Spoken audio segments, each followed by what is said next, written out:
Hey guys, it's Peter Apt here from Teaching with the iPad. Today I'm going to show you how to create an AR maze for Sphero with the AR Maker app. So we're going to open AR Maker, push start, and then we're going to push the plus to create our own scene and push start. So first of all, you'll need to move the iPad around to establish an area to work on, then select that area. And once you've done that, you're going to see a menu down the left-hand side to where you can start to bring in some of the assets that you might have created in the past. And I've got a separate tutorial on how to create those assets in Keynote. So we're going to start off with just placing our start here picture. And what I'm going to do, you'll notice by default it goes in a vertical plane. If you flick it forward, it will then just go into a horizontal position. So we're going to move that around, put it at the bottom left-hand corner and push place. And that's a good way to start with a little Sphero maze because it gives you a guide of how wide the little alley needs to be. We might then go in and say start with green for the next one. So this time I'm going to flick it back up and make it vertical. Go and place it in this position here. Like that, and green again.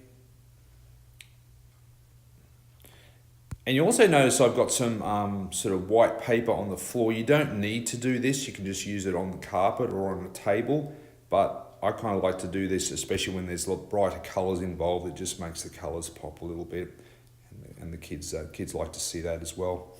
So now it's just a matter of repeating this process. I'm going to do a little zigzag maze. But you can make this as simple or as complex as you want it to be.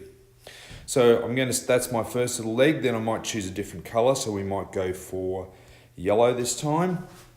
So I'm going to move it around and try to use the shadows just to give you a bit of an idea of where you might want to put it. And if you make a mistake like that, you can then push the little back button above the place button, and that will undo the placement. Go around and just check that. It doesn't look too bad.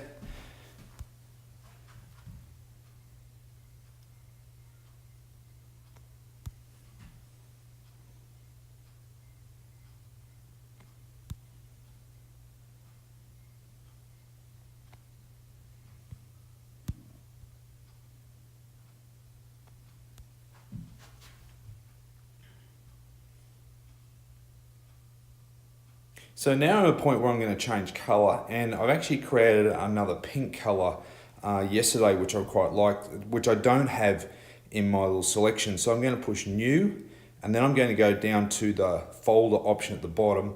Obviously the options above are for taking a photo to import that, and also the paintbrush to actually create your own little scene, and you can use some of the objects down the bottom to help you do that. So I'm going to push the folder, and I'm going to select the pink Sphero asset and then push tick. Okay, and now I should have that right at the top there ready to go. So I select pink,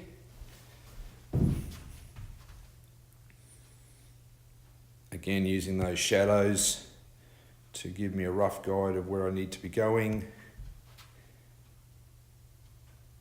I'll do one more row. And like anything, the more you do this, the better you'll get at it. And I'm now going to finish with some little checker flags. So I'm going to push our flag there, put it on that end, there.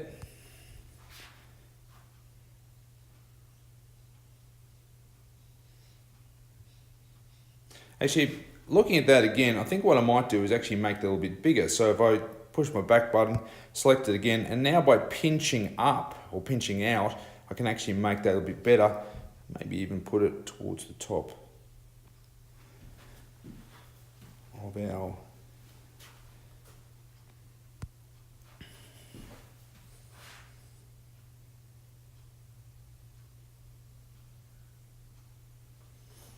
there we go, and there's our little finished flag, and there's our basic maze ready to go to be coded by a Sphero.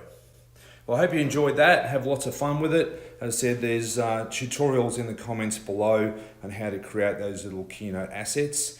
And the great thing about this again is you can make it as simple or as complex as you like. Okay, thanks for watching.